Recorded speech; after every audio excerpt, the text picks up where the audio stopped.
Bonjour Perrine et bienvenue au sommet DSD première édition. Est-ce que tu peux nous présenter le lieu, ton activité?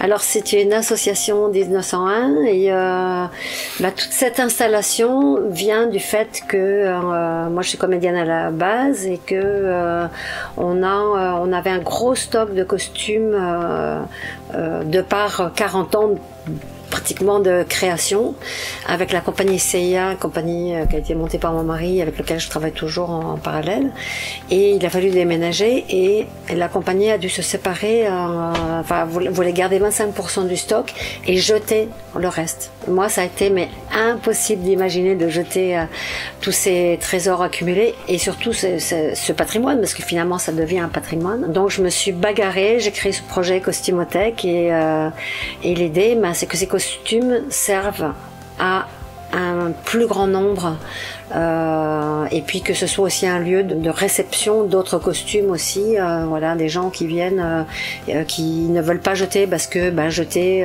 les costumes militaires de son père c'est compliqué, ou son grand-père qui a été facteur. Voilà, on reçoit un peu des dons de toute la France. On a reçu une robe de mariée du Nord, voilà, enfin c'est rigolo, on a des dons qui nous arrivent un petit peu de toute la France, mais aussi en local beaucoup. Et du coup, on a plusieurs directions en fait avec cette costumothèque. On fait de la location donc pour tout le spectacle vivant, l'audiovisuel, pub, tout ce qui est professionnel, mais aussi amateur, et pour les particuliers qui font des fêtes à thème, ce qui n'est plus trop de saison avec le Covid bien sûr, mais en fait qui est quand même qui est un truc qui marche bien normalement. Et puis on fait de la formation professionnelle parce que je travaille avec tout un réseau de costumières qui sont hyper pro et plasticiens aussi. La raison la plus forte, la direction la plus forte qui nous vraiment tient à cœur très très sensiblement, c'est tout le social. On fait beaucoup de revalorisation de la personne par le costume. C'est-à-dire qu'on a un atelier qui s'appelle notamment Mon rêve en costume, où on propose aux gens de choisir le costume de leur rêve. Donc les personnes se changent, donc se voient autrement, on fait de la photo, et après on a un autre atelier où on met en cadre les photos, et après on a un autre atelier où on écrit sur le ressenti de cette action. Donc on a travaillé avec les gamins roms des bidonvilles, on a travaillé avec l'hôpital de jour de la Colombière, on travaille avec des gens qui sont en grande précarité de logement, avec des partenaires relais, on travaille avec les femmes du quartier, aussi sur de la création à partir de récup.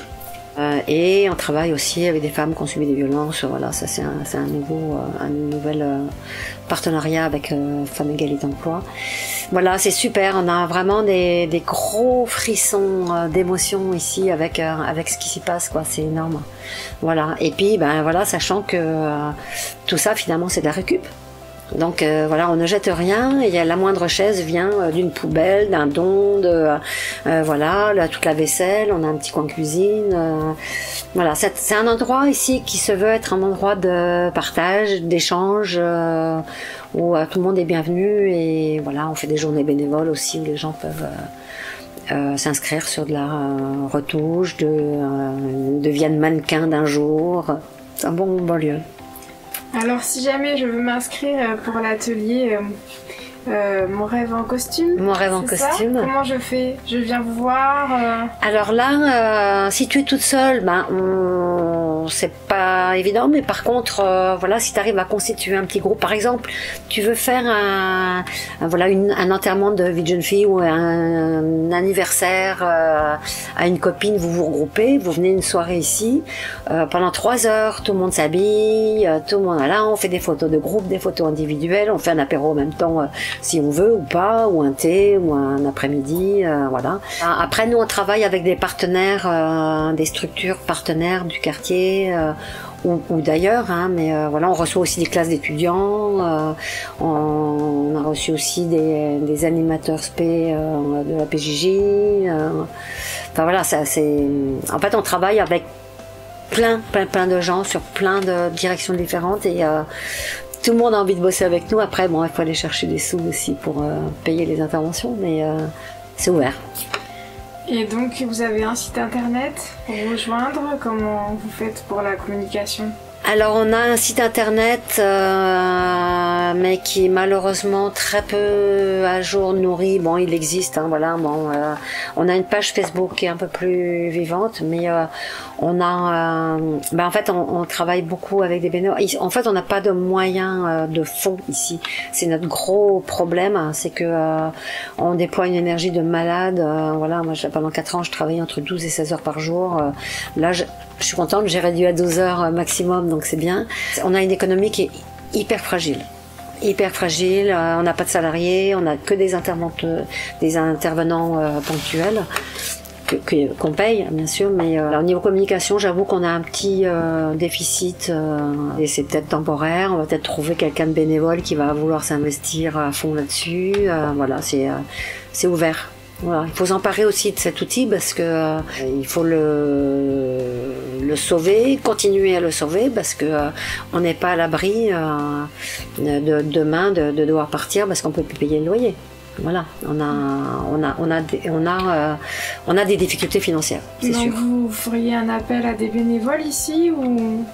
Alors, oui, éventuellement, bénévole en petite compta, petite administration, développement de projet, oui, communication, parce que moi je suis au four au moulin, à la pizza et au bar en même temps, donc c'est chaud. Les quelques personnes qui font partie du cercle sont déjà sur des petites missions ou des plus grosses missions, mais déjà occupées, donc on a toujours besoin d'aide. Après, la plus grande aide dont on a besoin là, là on est sur 220 mètres carrés, il faut qu'on passe à 500 mètres carrés dans l'année.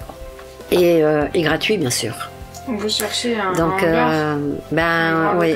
Après, le problème, c'est qu'on a développé des relations vraiment très très chouettes ici à La Mosson et qu'on n'a pas envie de rompre parce que c'est super, vraiment trop trop bien. Moi, j'adore être ici, quoi. Vraiment. Alors, on profite de l'interview pour dire que si à La Mosson, il y a un local dispo. On sait jamais par là. Oui, voilà, là je suis en train de motiver, voilà, la métropole, la CM, tout ça. Là, je suis en train d'essayer de faire bouger les choses parce que là, ça devient tellement serré en fait. C'est serré. Pour accéder à un costume, il faut voilà, donc pour consulter, c'est un peu compliqué quoi. Parce que on n'a pas, c'est pas assez fluide maintenant, c'est trop serré. Et puis on a d'autres ambitions, c'est-à-dire qu'en fait on est attendu aussi sur des chantiers d'insertion. Ça c'est quelque chose qu'on est capable de mener, mais on peut pas ici avoir 8 personnes à demeure toute la journée. Notre atelier est trop petit. Donc puis déjà on a des stagiaires, on a régulièrement des stagiaires. Là en décembre on en avait 2, en janvier, février on en avait 2, en mars on en a 3 qui arrivent. Donc en fait, moi je suis vraiment très très branchée transmission depuis longtemps, toujours. Et voilà, je trouve ça chouette que des stagiaires viennent vers nous pour s'imprégner aussi de tout ça. Puis même si costumière c'est pas mon premier métier, parce que moi je suis comédienne à la base. Mais comme voilà, ça fait 40 ans que je m'occupe d'une costumerie, finalement j'ai un savoir-faire et du coup c'est intéressant à transmettre aussi la logistique, comment on gère, comment on répond à des demandes de location, comment on fait de la création, parce que moi je me suis toujours occupée aussi des créations de costumes de la compagnie CIA depuis 40 ans. Donc voilà, tout ça se transmet quoi.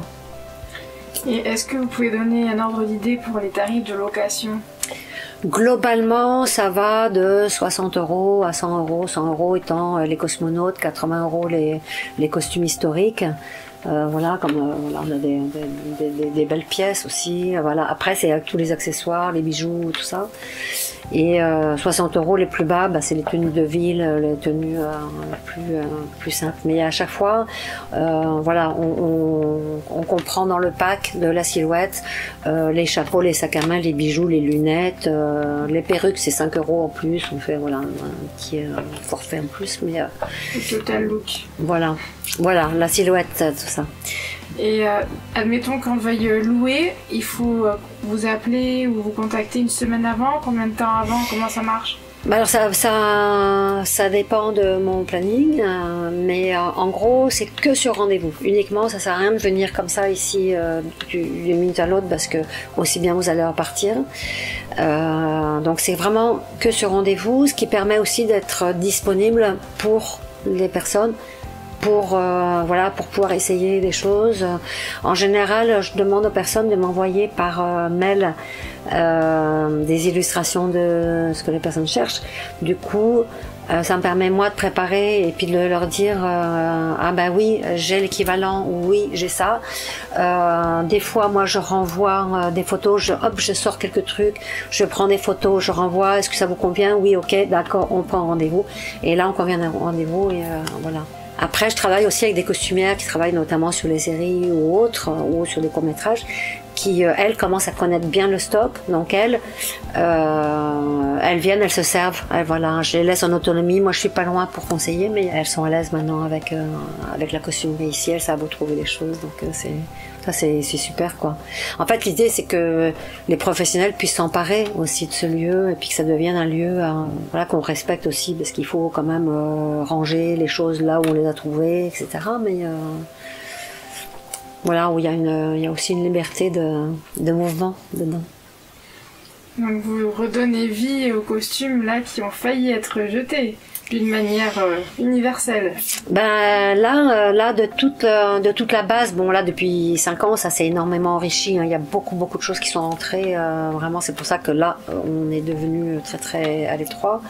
Mais du stock de CIA au départ, ben oui, CIA devait garder 25% et devait se séparer de 75%. Donc c'était, pour moi c'était un déchirement parce que bon, de par mon histoire personnelle aussi, je peux pas supporter de jeter, quoi. On m'arrache les tripes à chaque fois, donc voilà, tout peut être réutilisé, tout peut être voilà, c'est la continuité, puis chaque objet raconte une histoire, donc ça c'est, moi j'adore, voilà, je sais que Valérie elle a joué longtemps dans cette robe, voilà, Valérie elle est un peu là, là-bas il y a Michel, et chaque objet a son histoire, et c'est très puissant, là, on est très accompagné de plein de gens, et puis plein de devenirs, parce que tout ça, ça évolue, ça... Donc c'est de la récup, mais c'est pas seulement de l'objet, c'est de l'humain. Ah bah il y a... de toute façon, les objets, pour moi, c'est relié à l'humain, quoi qu'il en soit. Les objets, ils sont créés, inventés par des humains déjà. Alors ça, c'est un truc que je trouve tellement absurde, c'est que l'humain est capable d'inventer et de créer, mais il est capable aussi de balancer à la poubelle ce qu'il a proprement lui créé, quoi. Pour moi il y a quelque chose qui a un non-sens. Ça c'est quelque chose que j'ai vraiment beaucoup de mal à comprendre et accepter, mais voilà, l'idée c'est d'exploiter dans le bon sens du terme, faire profiter en fait de chaque chose. Chaque chose a son histoire. Là, j'ai reçu il y a 3-4 ans 2 portants, 2 cantines énormes de costumes d'opérette, mais des années 50. Un gars qui était passionné d'opérette et qui faisait lui-même ses costumes.